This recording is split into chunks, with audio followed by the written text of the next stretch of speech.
What's going on, guys? Tomahawk Warrior here, and today I'm bringing you my next historic Brawl deck, my Goblin Madness deck, aka Goblin Tribal, led by Krenko Mob Boss. So this is continuing on with our tribal mono-colored series that we got kind of going on. Last time we did Marwin, and this week we're doing Krenko. So I'm pretty sure everyone is pretty familiar with Krenko Mob Boss. Basically, he's a 3/3 Goblin Warrior for 4 who taps and creates goblins based on however many creatures you have, specifically goblins. So the deck likes to run a bunch of cheap goblins, get Krenko out as fast as possible, tap him to make a bunch of goblins, buff those goblins, and then just wild out for game. There have been games where I've had my goblins do something like 78 damage to my opponent after he declared blockers. So it is possible for the goblin army just to absolutely wild and just wipe the board. So that being said, basically all these one cost goblins that I have are in the deck just because they're one cost goblins, and that's kind of it. It does sound weird, but again, this goblin deck is also pretty aggressive. So dropping for the first 2 or 3 turns, dropping 3/1/1 cost goblins is pretty good. That being said, Skirk Prospector is actually in the deck because his ability is fantastic. The ability to sacrifice a goblin and add 1 red mana is amazing. So this deck does generate a lot of tokens. So you can just sacrifice them to get red mana and then use that to combo off with something else, either to give your remaining cards additional +1/+1, to cast another card that's gonna help kind of clear your opponent's board, whatever it may be. But yeah, so like I said, most of these cards they're just hasty goblins. They might do something if they die, and if not, then whatever. The first goblin that we will talk about though is Battlecry Goblin. So it's a 2/2 goblin. You can pay 1 in red. Goblins you control get +1/+1 and haste until the end of turn. Whenever this card attacks, if you attack with creatures with total power 6 or greater, create a 1/1 goblin token that's tapped and attacking. So the nice thing about this is if you do have, if you are sitting on a bunch of open mana, you can pay the 2 red basically, and your goblins will get +1/+0 and haste to the end of turn. Uh, you can kind of use this to get early. If you can use this to get early game advantage, it's fantastic. And again, it makes tokens, so you're gonna get tokens really quickly, which is always nice for your deck. Um, Suspicious Snoop, it's a 2/2 Goblin Rogue for 2. You play with the top card of your library revealed. Keyword, you may cast Goblin spells from the top of your library. As long as the top card on your library is a Goblin card, it has all activated abilities of that card. So that's amazing. Does help you kind of see what you're going to be drawing. Helps you to kind of think about that and use that knowledge to, get whatever you need to going. And yeah, really good Goblin card actually. Very underrated, I think, because I've seen a lot of people not put this in Goblin decks, but I think he's fantastic. Dark Dweller Oracle. Pay 1, sacrifice a creature, exile top card of your library. You may play that card this turn. It's 2/2 Goblin Shaman. Decent enough card. There are times where it's actually beneficial to sack a token. To then exile a top card of your library to set up your following plays. This could be to exile a card so that your Snoop might get something better, or just to help you get another card in your hand that will threaten your opponent. Dragon Fodder, it's a sorcery. Actually, this is a good time to talk. Basically, all the sorceries in this deck are in here just to create goblin tokens. I don't run any like kill spells, because I find that you try to do too many things with goblin decks and they don't work. So I literally just went with make goblins. And so basically, all my sorceries in this deck are gonna, like I said, make goblin tokens, but they're also gonna be under 3 costs. That's because there's another card that will come up, and basically it says that when you play the card, you can cast a sorcery under 3 mana for free. So that's why all the sorceries are basically 1, 2, or 3 costs. Ember Harler, it's a 2/2 goblin. Sack it. It deals 2 damage to any target. Helps me get rid of my opponent's mana ramp if they have it. Fisher Wizard, when it enters the battlefield, I can discard a card, and if I do, draw. Great, helps me get rid of a dead card in my hand and hopefully draw for something earlier. You're always looking to play early game with goblins, so any card that can help you try to dig for a cheap card is amazing. Goblin Assailant, it's a 2/2 Goblin Warrior. Goblin Crate Maker, it's a 2/2. You can pay 1, sack it. It either deals 2 damage to a target creature, helps get rid of mana dorks, or more importantly, destroy target colorless non-land permanent. With artifacts currently running rampant in the meta, this card is fantastic. Goblin Engineer. Okay, now we're getting to some fun stuff. So, Goblin Engineer is a 1/2 Goblin Artificer. When it enters the battlefield, you may search your library for an artifact card and put it into your graveyard, then shuffle. You may then pay a red and tap Goblin Engineer to sacrifice an artifact, return artifact with mana 3 or less from your graveyard to the battlefield. So, why this card is in the deck and why it's important is if you can get this card out early, you can then put your Heraldic Banner into the graveyard. Heraldic Banner will buff all your goblins, and then you can combo this with something like Wily Goblin to create a treasure token, sacrifice that treasure token to then bring it back. So this will allow you to actually set up your graveyard with whatever artifact you need, be it Swiftfoot, Arcane, or more importantly, the Heraldic Banner.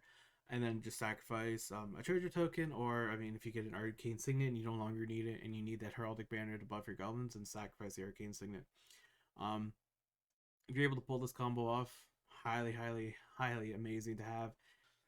Goblin Investigator, it's a 1/1 Goblin Rogue. When it enters the battlefield, it creates a 1/1 red Goblin creature token. The 2 costs to create 2 1/1s is good enough, so it's in the deck. Goblin Morningstar. Equipped target creature has +1 in trample, which is kind of nice. Then you roll a d20. You can either create a 1/1 red Goblin creature token, or you create a 1/1 red Goblin creature token and then attach the Morningstar to it. Basically, it makes, for 2 costs, it makes a Goblin token, and then it might put the Morningstar on said token. So yeah, 2 costs for a single token is not great, but you know, it's a 2/1 token with trample, so why not? I think it's funny, so it's in the deck. Goblin, not even try to pronounce that. Attacking creatures you control get +1/+0. Kind of the theme of the deck. We're coming up to the cards that are going to start buffing our goblins, which means that all those 1/1s are now going to be, you know, 2/1s, 3/1s, you know, they get really big really quick. So any card that will buff them is amazing. Goblin Picker, it's a 2/2 Goblin, pay a red tap, discard a card, draw a card. Like I said, you want early cards in your hand, so if you got dead land cards, or you got cards that you just don't need, ditch them, dig for something better. Always a good option to have.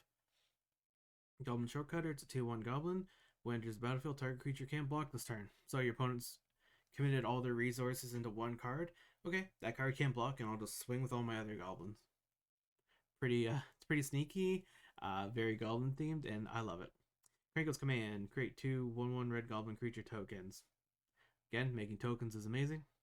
Runaway Steamkin, the honorary goblin in the deck. It is technically a 1/1 elemental. Whenever you cast a red spell, if Runaway Steamkin has fewer than 3 +1/+1 counters on it, put a +1/+1 counter on Runaway Steamkin. You can remove 3 counters from it.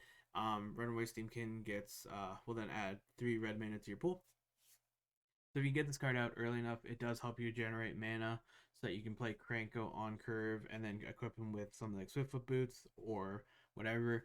Mid game, if you're able to start casting a lot of cards and get those counters on your red elemental, will help you just play more cards, which will then help you swing up for game quicker. So as long as this card's put on the field early, great. If it's a late game card, honestly, I would just ditch it and look for something better.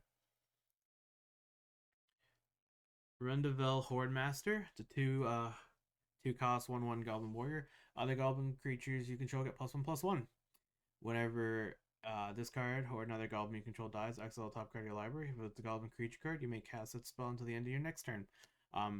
Yeah, makes my Goblins bigger. That's why it's in the deck. If it does die or another Goblin does die, the ability to look at what's on top of my deck and then play it the following turn is amazing. Willy Goblin, when it enters the battlefield, create a treasure token. So use this in combination with Goblin Engineer to get your Heraldic Banner. If not, you just have a treasure token, which is fine. Obviously, we have to have Arcane Signet in the deck so that we can get some mana ramp. I mean, most of the Goblin cards in this deck aren't that expensive, but there are times where you are going to need the mana ramp, mainly because Krenko's been killed about 5 times and cost 12 mana, so you will need this. Swiftfoot Boots. This is a new addition to MTG Arena. Originally I didn't have that in the deck. However, as soon as I started filming this video, it was put into the game, so it went in the deck. You don't want this card, take it out, replace it with anything you want. Ideally, you are able to cast Krenko and then immediately put haste on him. However, I do have it in the deck because it does give him hexproof. Because Krenko will not last on the field for more than a turn or two if your opponent has anything to say about it. So having something that gives him hexproof is nice. However, if he does die, you can just use it to give one of your other goblins hexproof and haste. So it's a good enough card. And like I said, if you have it late game and you don't need it, just sacrifice it to Goblin Engineer and get back your either Arcane Signet or your Heraldic Banner. Clamor Shaman. It's a 1/1 Goblin Shaman with Riot. Whenever it attacks target creature an opponent controls can't block this turn. Again, helps to mitigate the amount of blockers that your opponent will have, so you can just pump damage into their board or to their life points is really good. So any card that can do it is easily in the deck. Him, 1/1 does kind of suck. However, it does have Riot, so you can make him a 2/2, or you can give him haste. Normally, I would, if you're swinging for game, give him haste. Otherwise, just give him the +1/+1. Fable of the Mirror Breaker. So this is a newer card. It's a saga. So for your first one, you create a 2/2 red goblin shaman token. Whenever this creature attacks, create a treasure token. So this is the card we're going to use to get those treasure tokens in order to use Goblin Engineer repeatedly if necessary. If your opponent just keeps blowing up your Heraldic Banner or it gets milled. You may discard 2 cards and you may draw that many cards. Up to 2 cards. You're always going to do 2, basically, because you're always going to look to dig. And then you exile the saga, return to the battlefield transformed. It comes in as a 2/2 with the ability where you can pay 1 and tap it, create a token of another target non-legendary creature you control, except it has haste. Sacrifice it at the beginning of the next end step. So what you're going to do is you're going to have this copy one of your goblins that's buffing your other goblins, and that is it. There's no other really great uses for this, but yeah. For being a 3 cost to create a 2/2 Goblin Shaman token that generates treasure tokens, it's an auto include. Gem Palm Incinerator. This card is secretly the OP card of the deck. Definitely the standout card of the deck. When you look at it, it doesn't look like really that good. It's a 3 cost for a 2/2. However, you can cycle it for 1 in a red. And when you do cycle this, you can have it deal X damage to target creature, where X is the number of goblins in the field. So this card is amazing for spot removal. You're always gonna cycle this card and just blow up whatever defenders your opponent has, whatever they're using to combo off with. Get rid of a mana dork early, whatever you can do to hurt their board. This card has honestly won me games, so do not underestimate it. Goblin Chain Whirler. The 3/3 Goblin Warrior with first strike. Whenever it enters the battlefield, deals 1 damage to each opponent and each creature and planeswalker they control. So this is a pretty decent card if you can get it out early enough, because your opponent is going to probably have 1/1 mana dorks. If they're making a bunch of tokens, they won't have had time to really buff them. So this card can just absolutely clear a board by itself. Really good card to have in the deck. Goblin Chieftain. It's a 2/2 goblin with haste. Other goblin creatures you control have +1/+1 in haste. Fantastic for 3 cost. If Krenko dies, give this card the Swiftfoot Boots to protect him. Goblin Matrion. When it enters the battlefield, search your library for a goblin card, reveal that card, then put it into your hand, then shuffle. Helps you dig for your important cards like Goblin Chieftain. Fantastic. Goblin Rune Blaster. It's 2/1 Goblin Shaman. Kicker for 1 red with haste. When it enters the battlefield, if it was kicked, destroy target non-basic land. So this helps you get rid of your opponent's guild gates, any of their cards or any of their lands that become creatures. Fantastic card to kind of help deal with boards. Goblin Smuggler. It's a 2/2 Goblin Rogue with haste, where you can tap it, target another creature with power 2 or less can't block this turn. Again, helps you to just stop your opponent from blocking so you can swing for damage. Goblin War Chief. It's a 3 cost for a 2/2. Goblin spells you have cost 1 less to cast. Goblins you control have haste. So again, if you have the option, it goes Krenko, Goblin War Chief, and then your goblins that buff all their cards to for Swiftfoot Boots. Making goblins 1 less to cast is actually really good, especially Krenko. Like I said, he's gonna die a lot, so if you can make him cheaper, fantastic. Giving your other goblins haste is also really good, which is why Goblin Chieftain is like on par with this card for being amazingly broken as far as goblins go. Grotag Night Runner. It's a 3 cost for 2/3. When it deals damage to a player, exile the top card of your library. You may play it that turn. Helps you dig. Hobgoblin Bandit Lord. It's a 2/3 Goblin Rogue. Other goblins you control get +1/+1. You can play a red and tap it. It deals damage equal to the number of golems that entered the battlefield this turn under your control to any target. So this helps deal with spot removal. Ideally, you have this card on the field. Give it haste if you can. If not, you wait a turn, pay the red, tap it. After you've tapped Krenko, after you've already used Krenko, he'll deal hopefully upwards of 7 damage or something. Just get rid of it. Fantastic card to have. Hordeling Outburst. It's a 3 cost to create 3/1/1 Goblin creature tokens. Not bad at all. Hulking Bugbear. I don't know why it's a goblin when it has the name Bugbear, but we don't ask questions. The 3 costs for 3/3 with haste, which is good enough. So next we have Krenko Tin Street Kingpin. This is the other Krenko that people will sometimes use as their commander. I honestly don't think he is as good as Mob Boss, but I have seen decks that do work pretty well with him. However, they're not this style of Goblin deck, but he is pretty good. I will be honest. He's a 3 cost for a 1/2. Whenever he attacks, you put a +1/+1 counter on him, and then you create Goblin tokens equal to his power. So if he's allowed to attack multiple times, he himself gets bigger and will create more Goblin tokens. However, the downside is he has to attack, so you're already waiting 1 turn after you cast him, and Krenko just comes out and makes more tokens. So if you can get him out on curve, not bad. Like I said, he's the lesser of the 2 Krenkos, but I mean, if you're gonna play golems, you gotta have both in your deck. That's just a rule. Legion War Boss. It's a 3 cost for a 2/2 with Mentor. At the beginning of your combat, create a 1/1 Goblin token. Token has haste until the end of turn and attacks if able. So makes Goblin tokens, has Mentor, decent card. Palace Shamans. It's a 3 cost for 2/2. Whenever this card or another goblin card you control dies, it deals 1 damage to target creature. You can pay 3 in red, sacrifice a goblin, create 2/1/1 red goblin creature tokens. So this does help generate even more tokens. What probably more important, when you're gonna swing with a bunch of goblins, if this card's on the field, he'll just do damage to things. So if your opponent's block like a goblin, and they do weaken it, you can then just finish it off with this card, or you just shoot damage at your opponent. Really, really good card, really strong.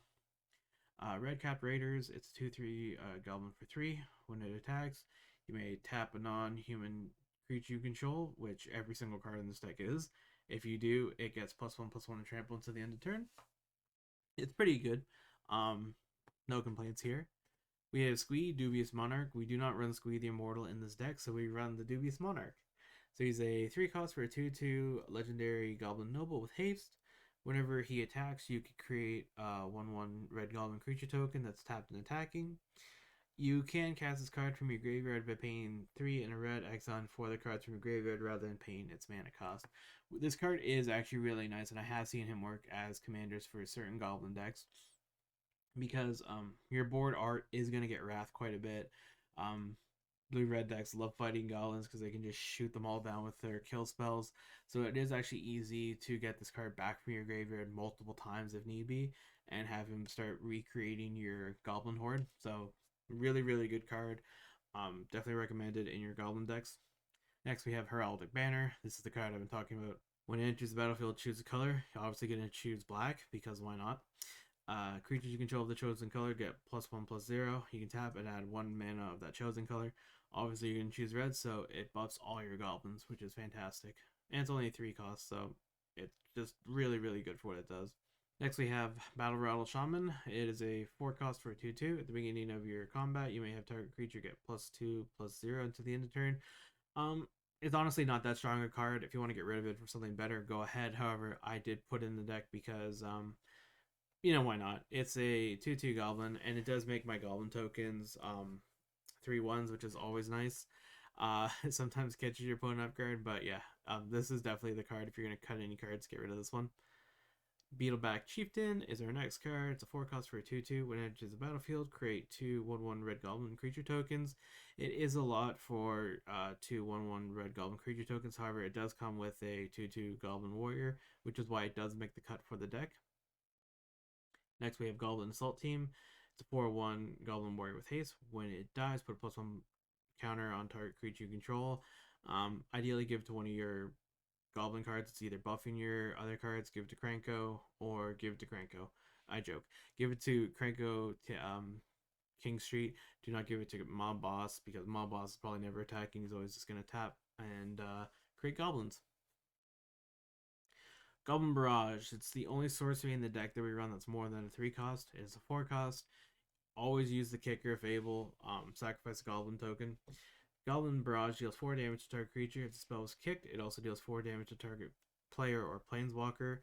I've actually had it to where this card has one meta game where I swing with all my goblins. My opponent blocks as many of them as they can. They're left with 1 or 2 health.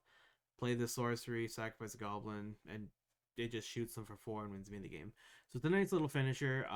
Because a lot of times with my goblin deck, at least, I found my opponents have been living with 1 or 2 health.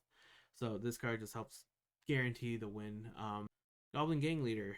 It's a 4 cost 2/2. When Goblin Gang Leader enters the battlefield, create 2/1/1 red goblin creature tokens.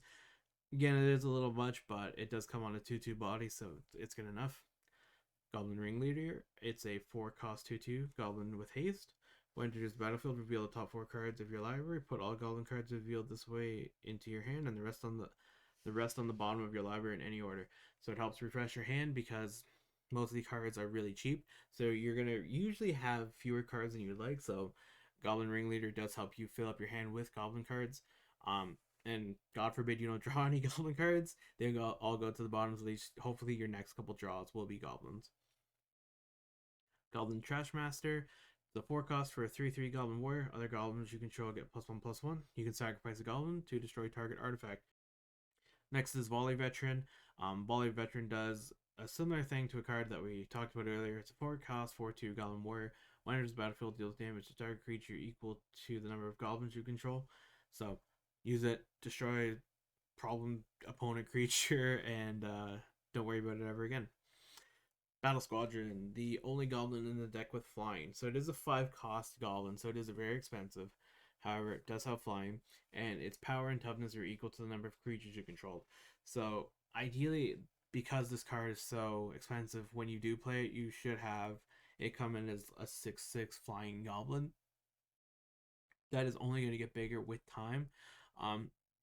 It does give your opponent something to worry about because it's flying. They can't deal with it unless they have reach and or flying. So this card actually does help draw a bit of attention away from Krenko, I found, which is why it does make the deck list. However, you could put something else in here. More times than not, I see people run dragons and goblin decks. And this is like kind of pseudo dragon stand-in. But yeah, if you want to cut this and put some dragons in your deck, go ahead. Next, we have Brash Taunter, everyone's favorite 5 cost 1/1 goblin.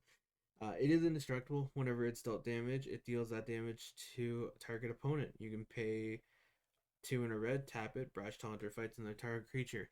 This card is stupid because it's indestructible, and you force it to fight your opponent's giant big things and then basically reflect that damage back to your opponent. Alright, we're getting towards the end of the list, boys. Next, we got Goblin Dark Dwellers. The 5 cost for a 4/4 goblin card with menace. Whenever Goblin Dark Dwellers enters the battlefield, you may cast target instant or sorcery card with mana value 3 or less from your graveyard without paying its mana cost. If that card would be put into your graveyard, exile instead.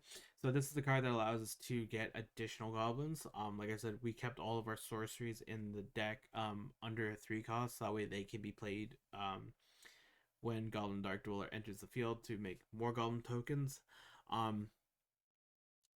For that reason alone, I put him in the deck just because it does kind of catch people off guard on occasion. Where this card comes in, it's a 4/4 goblin with menace. Usually it comes in with haste because of another card, and then brings back a sorcery card, casts it, and I now have 3 goblins where there was 3 goblins before. Next we have Siege Gang Commander. It's a 5 cost goblin for 2/2. When it enters the battlefield, it creates 3 1/1 red goblin creature tokens. You can pay 1 in red, sacrifice a goblin. Siege Gang Commander deals 2 damage to any target. So you can use your goblin tokens to, get rid of opponents' big and scary things if you have enough mana.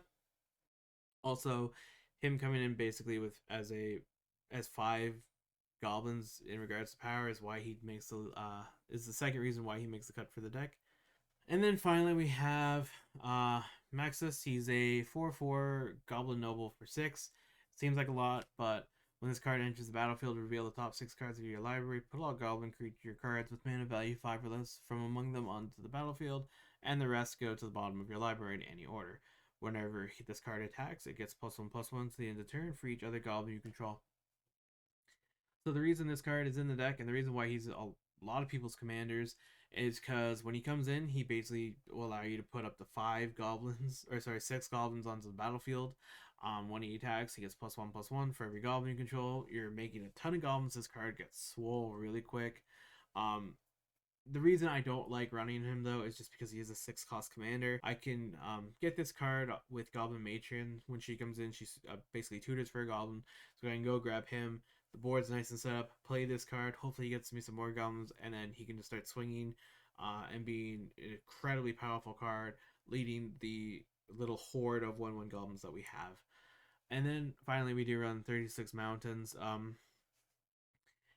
In a mono red deck, I have seen people run up to 40 lands. I think that's way too many. I think 36 is just the right number of lands. However, feel free to mess around with that number.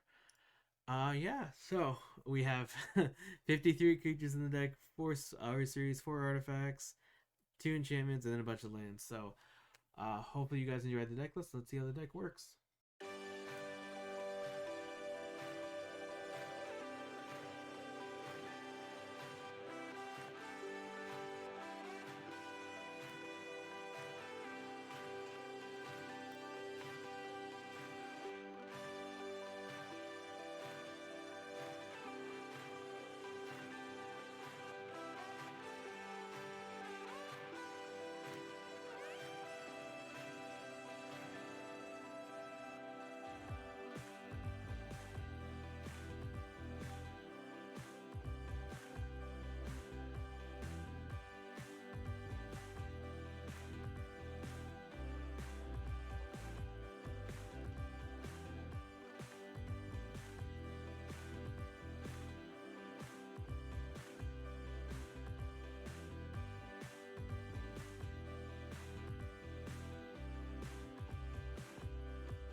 girls with their nails done now.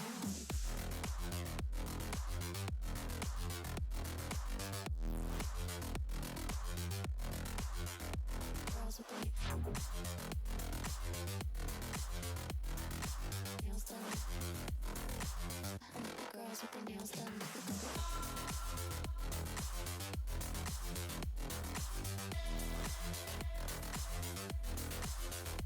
Girls with their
And there you have it, guys. Hopefully you guys enjoyed the gameplay videos. Like I said, one of the standout cards for the deck was Gem Palm Incinerator. This card is fantastic. Just gets rid of opponents' things. And then all the other Goblin cards that were buffing our cards, Krenko obviously did what Krenko does and makes a ton of Goblin tokens. Just the deck just loves to swarm and wild out faster than what a lot of decks can deal with, which is why I do love my goblins. I actually do own this deck in real life, so hopefully I'll show you guys that deck very shortly. But yeah, hopefully you guys enjoyed, and I'll catch you in the next one. Peace. Hey guys, thank you so much for watching. Hopefully you guys enjoyed the video. Be sure to like, comment, and subscribe, and I will see you in the next one. Peace.